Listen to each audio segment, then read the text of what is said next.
नमस्कार दोस्तों, मैं अंकुर उपाध्याय स्वागत करता हूं आप सभी का आपके अपने YouTube channel share market analysis में।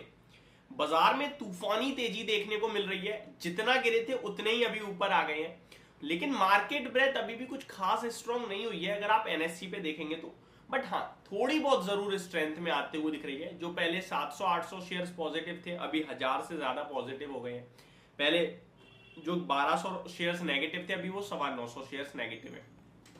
तो ऑलमोस्ट इधर का उधर हो गया, उधर का इधर हो गया है।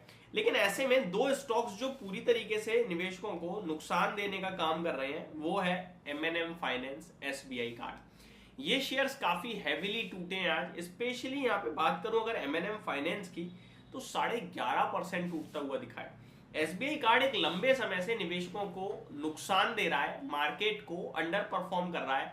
एंड वहीं अगर आप दूसरी तरफ देखें तो लोग कहते हैं कि ये स्टॉक आपके लिए second largest credit card player है इंडस्ट्री में।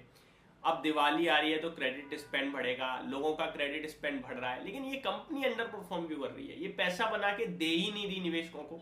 एक एक करके सारी चीजों को कवर करते हैं, समझने की कोशिश करते हैं, शुरू करते हैं बिना किसी देरी के।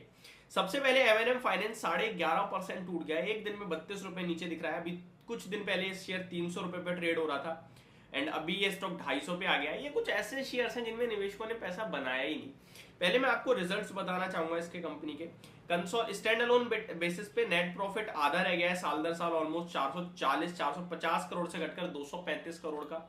क्वार्टर ऑन क्वार्टर 353 करोड़ से घटकर 235 करोड़ का रह गया है। रेवेन्यू देखेंगे तो वो बढ़कर आया है, लेकिन उसके बावजूद भी प्रॉफिट घट गया है। तो मजा ही नहीं आ रहा निवेशकों को और इसीलिए ये स्टॉक टूटता हुआ दिख रहा है। टेक्निकल टर्म्स पे मैं बात करना चाहूंगा एक बार कि टेक्निकली कैसा दिख रहा है ये स्टॉक। M&M फाइनेंस की बात करी जाए अगर, तो ये स्टॉक आपके लिए अभी करंटली जो ट्रेड करता हुआ दिख रहा है, मैं इसको यहीं पे देख लेता हूँ। एक्चुअली मेरी वेबसाइट पे ओपन नहीं हो रहा है इस समय। जी हाँ, स्टॉक अभी आपके लिए एक गैप छोड़ के आ गया है ऊपर। अगर आप देखेंगे तो कल जो फ्राइडे यानी 27 अक्टूबर की जो क्लोजिंग आ रही है 277 की थी, और आज जो ओपन हुआ है शेयर वो 258 पे, यानी कि 20 रुपए का गैप छूट गया है। ये गैप तो आगे पीछे होकर फिल होगा, क्योंकि गैप कभी छोड़ता नहीं है मार्केट में, शेयर हो या फिर इंडेक्स हो। लेकिन ये स्टॉक जो आपके लिए हाई बनाते हुए दिख रहा था ऑलमोस्ट आपके लिए जुलाई मंथ में लगभग 350 रुपए के समथिंग का, वो पूरा का पूरा आप देख सकते हैं राउंडिंग टॉप बनाता हुआ दिख रहा है। ऊपर से नीचे आ रहा है और यहाँ पे नीचे में पहला लेवल जो था ना स्टॉक का, रुकना चाहिए था ऐसे लगभग आप देख सकते हैं 255 रुपए 248 रुपए का लो है स्टॉक का, अप्रैल 2023 का।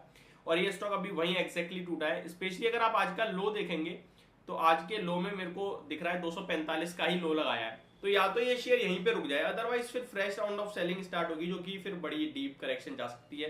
220 रुपए तक भी ये स्टॉक पहुंच सकता है। मैं इस स्टॉक को आपसे सिर्फ यही बोलूंगा कि अवॉइड करें, इग्नोर करें, मत लें। गिरावट में भी खरीदने के मौके ना ढूंढे तो ज्यादा बेटर रहेगा।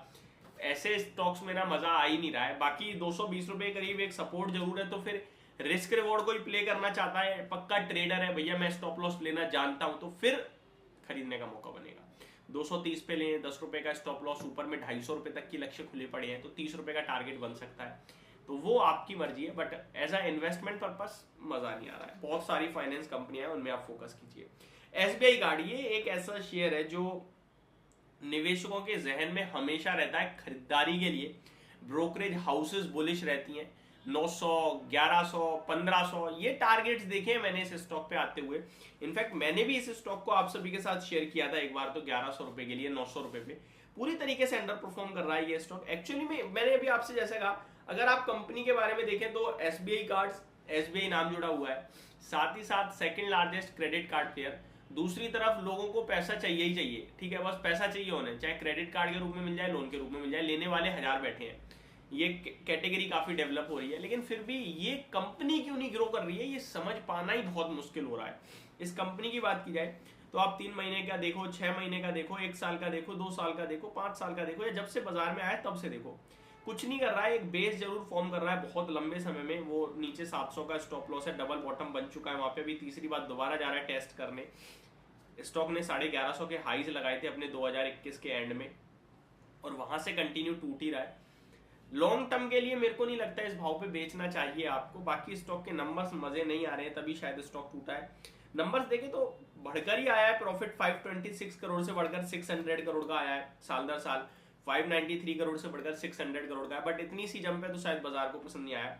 कंपनी कह रही है, company says gross non performing assets was 2.43% of gross advances as of 30 सितंबर एज अगेंस्ट 2.35। तो ये जीएनपीए बढ़कर आए हैं, ये एक नेगेटिव है। एनएनपीए की बात की जाए तो ये भी आपके स्लाइडली बढ़े हैं, तो ये एक नेगेटिव है। बाकी इतने कुछ ज्यादा खास भी नहीं बढ़े हैं, तो ये स्टॉक इस भाव पे तो नहीं बेचना है। बाकी फ्रेश एंट्री के लिए थोड़ा वेट करें, लेट द स्टॉक सेटल, उसके बाद ही कुछ करना है। तो ये मेरी तरफ से आपके लिए वीडियो इन स्टॉक्स पे। होप आपको सारी चीजें समझ में आई होंगी। Thank you so much for watching this video. Have a great day guys.